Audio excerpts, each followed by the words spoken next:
de la Universidad de Ingeniería, la UNI, la famosa UNI, catedrático y economista, y virtual candidato de su partido. Buenas noches. Buenas noches, César Hillenbrand. Muchas gracias por la invitación. No, muy amable. Gracias a usted por aceptarla. Estaba viendo material suyo para darme una idea de lo que piensa, aunque ya había leído algunas cosas. Y bueno, usted tiene una propensión a la retórica y en algunos casos, debo decir, a la poesía, ¿no? Por ejemplo, creo en una política que une, en un liderazgo que inspira, en un país donde la libertad y el progreso caminen juntos. Gobernar es servir, transformar y construir con visión. Es tiempo de avanzar con firmeza, con valores y con compromiso. Eso es una declaración interesante. El problema es que lo que se viene es un Congreso fragmentado y lleno de siglas cavernarias en muchos casos y lleno de gente muy incompetente. ¿Cómo conciliamos estas metas grandiosas con la triste realidad que se nos avecina el 2026? Señor César Hillenbrand, he dicho públicamente que menos mal que existe Hillenbrand en sus 13. Sus páginas son una resistencia y sus páginas inspiran a muchos de los que hacemos política. Y esto no es una cortesía. Usted sabe que es cierto. Y hoy mismo lo ha dicho, un congreso de Lampa. ¿Cómo enfrentar a un congreso de Lampa? Mire usted, yo hice mías algunas ideas en México. México no es perfecto, pero hice mías algunas ideas. La idea más importante que hice mía es la idea de nación, sobre la que escribió mucho José Carlos Mariátegui. Y entonces, en mi diagnóstico, vamos a continuar con los males que tenemos, que creo que no son males de política económica ni de macroeconomía, sino de un fondo más hondo, son de economía política que tienen que ver con que el Perú nunca tuvo su revolución burguesa, nunca. México sí la tuvo. Entonces, como no la tuvo, pasa lo que está pasando en el Perú desde hace 200 años. Solamente tuve la suerte, señor Hillenbrand, usted sabe que he intentado hacer política por 30 años y no he tenido el éxito que hubiera requerido. Pero la suerte, el destino o Dios hizo lo siguiente, hizo que los jóvenes se plegaran y simplemente recibí a los jóvenes, los recibí y dije, bienvenidos, esta es su casa, cuídenla. No contaba, señor Hillenbrand, que uno de mis asistentes había grabado esas expresiones y la había soltado en las redes. Y entonces se había convertido al profesor López Chau, al rector en virtual candidato. No me puedo negar, estoy con todas las ganas, sé que es una montaña inmensa de excremento la que tenemos que erradicar del país. Yo le he llamado en el programa que estamos enarbolando, ¿no? El primer punto del programa, hoy como en 1995, es la recuperación moral del ejercicio del mando y el poder en todos los niveles, que para el caso concreto es la recuperación moral del ejercicio de la presidencia de la República. Y entonces estamos planteando un programa de unidad. Surgimos hablando de una convergencia de izquierda democrática, de centro-izquierda. Yo he sido toda mi vida un hombre de centro-izquierda, un hombre de izquierda democrática. Toda mi vida he sido, como usted, un socialista democrático. Y de ahí no me pienso mover. Esa agenda sigue vigente. Pero estamos en el Perú y lo único que nos puede unir es un programa. Y el primer punto de ese programa es la recuperación moral del ejercicio del mando y del poder. ¿Cómo hacerlo, no? ¿Cómo hacerlo con una dispersión de esta naturaleza, con este archipiélago de voluntades frívolas, nimias y a veces delictivas, ¿no? Abiertamente, gente que lo único que quiere es llegar al Congreso y protegerse, blindarse en su curul por los crímenes cometidos o por los que pretende cometer. es terrible, es una gran tarea, ya lo sé. El problema es que, como usted comprenderá, esa promesa que es una necesidad, llama al escepticismo, ¿no? Llama a la duda. A ver, convénzame. Lo intentaré, lo intentaré. Estaba en la mañana en la Universidad Tecnológica de El Salvador y me preguntaron lo mismo.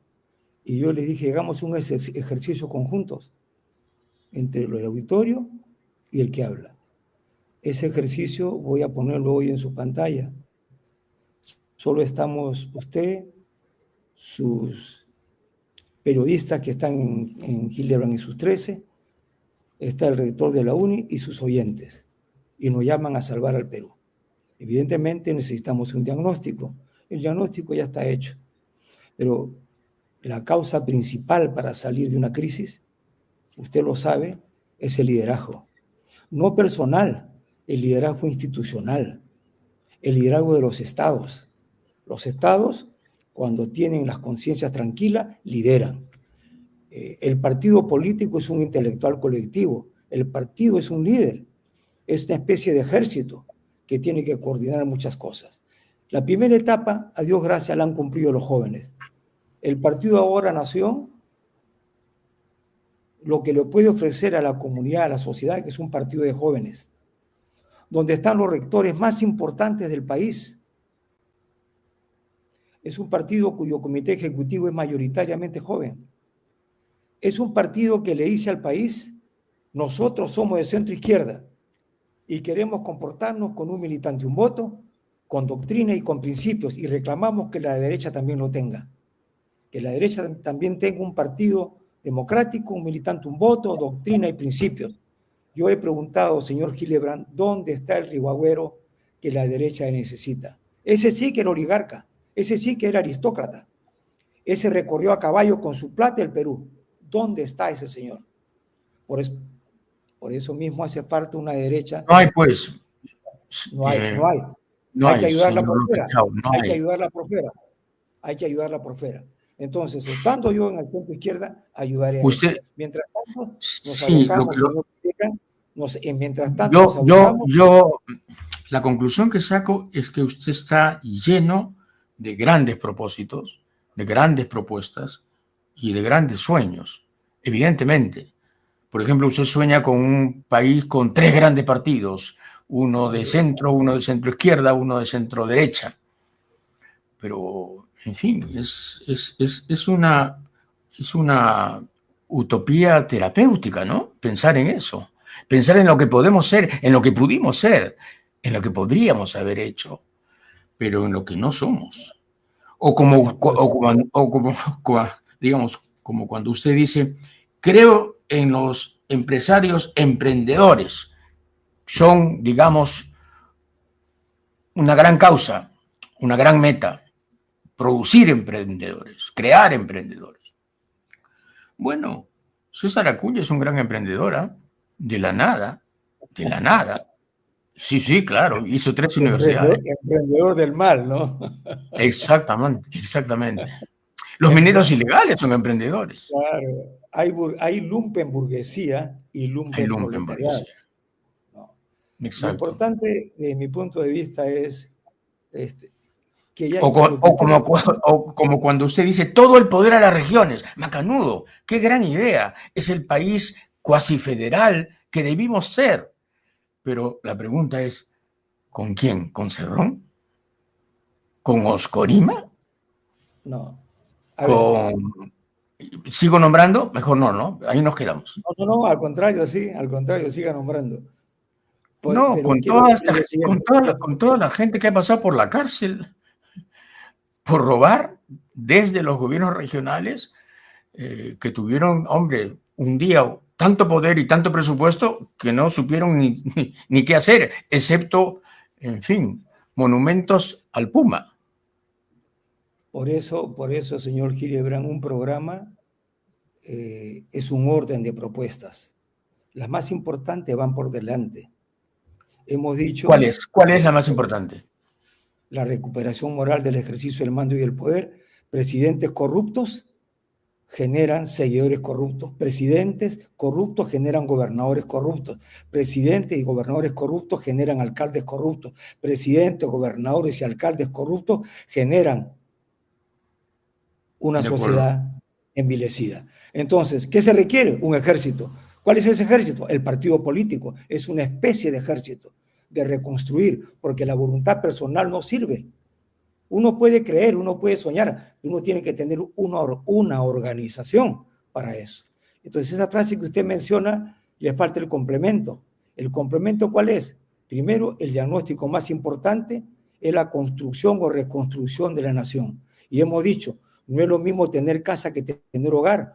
Uno puede tener casa y no tiene hogar. El Estado es la casa, la nación es el hogar. Tenemos Estado, pero no somos nación. No tenemos cohesión social, no tenemos valores compartidos. Esa es mi primera tarea, nuestra primera tarea. ¿Y cuál es el camino para eso? La descentralización bien hecha, no dispersa, una de verdad. Prefiero decirlo de otra manera. ¿Y cómo lo decimos nosotros? Todo el poder a las regiones, pero para conquistar los mercados del mundo. Y ya que usted menciona, se trata de construir una revolución burguesa. Una revolución burguesa es una revolución capitalista. Por eso Lenin, desde la izquierda, yo le digo eso a la izquierda, fue el primero que dijo en 1905, la tarea es burguesa y que el que no entiende esto no sabe nada de marxismo. Y entonces los izquierdistas, como Cerrón, me contesta, sí, pero en el 17 dijo que era socialista. Y yo contesto, sí, pero tú te quedaste allí, en el 17, porque él antes de morir dijo, no se puede construir el socialismo en un solo país.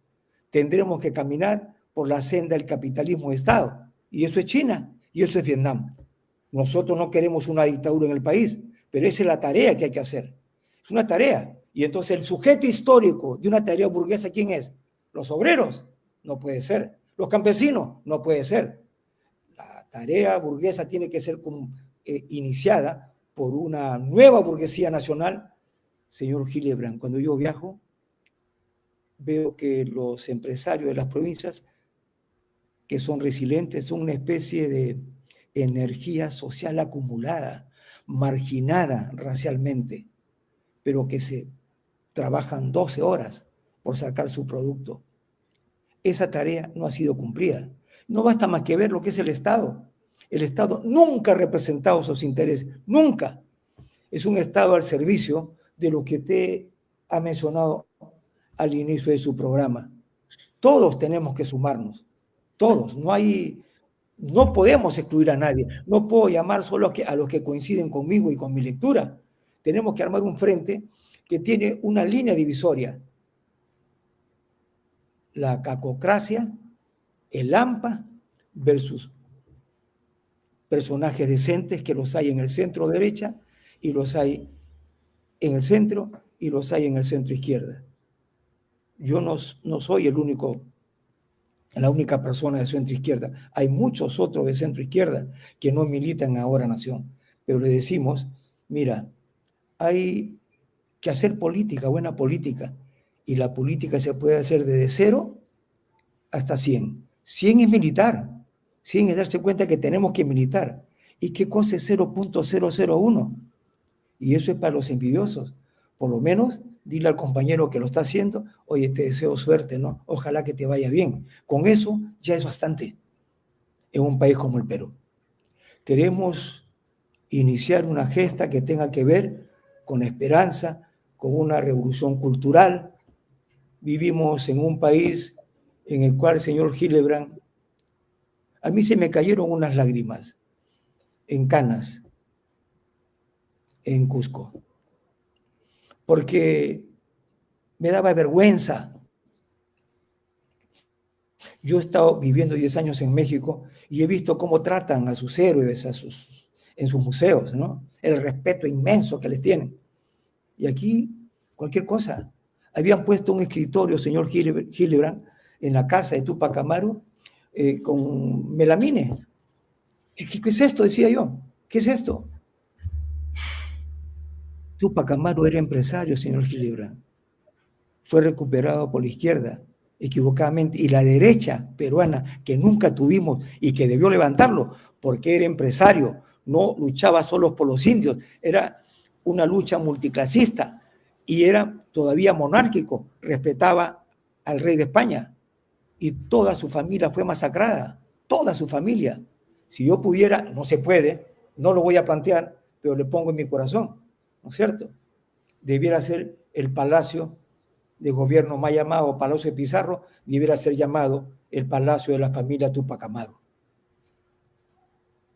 Esa es mi narrativa, señor Gibran, es lo que pienso. Interesante, interesante, pero lo oigo y lo oigo con mucho respeto. Debo decirlo, con admiración. Y digo, ¿de dónde vino este marciano? ¿De qué latitudes extrañas nos ha llegado este señor que parece venir del siglo XIX? Me da ganas de llamar por teléfono a González Prada, a Manuel Pardo. Lo veo a usted tan idealista como antiguo. Lo veo casi como yo.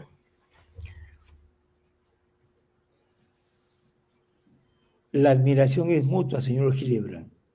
Yo lo admiro por lo que hace. Es más, tuve el honor de escribir en sus páginas varios artículos míos que expresan lo que estoy diciendo.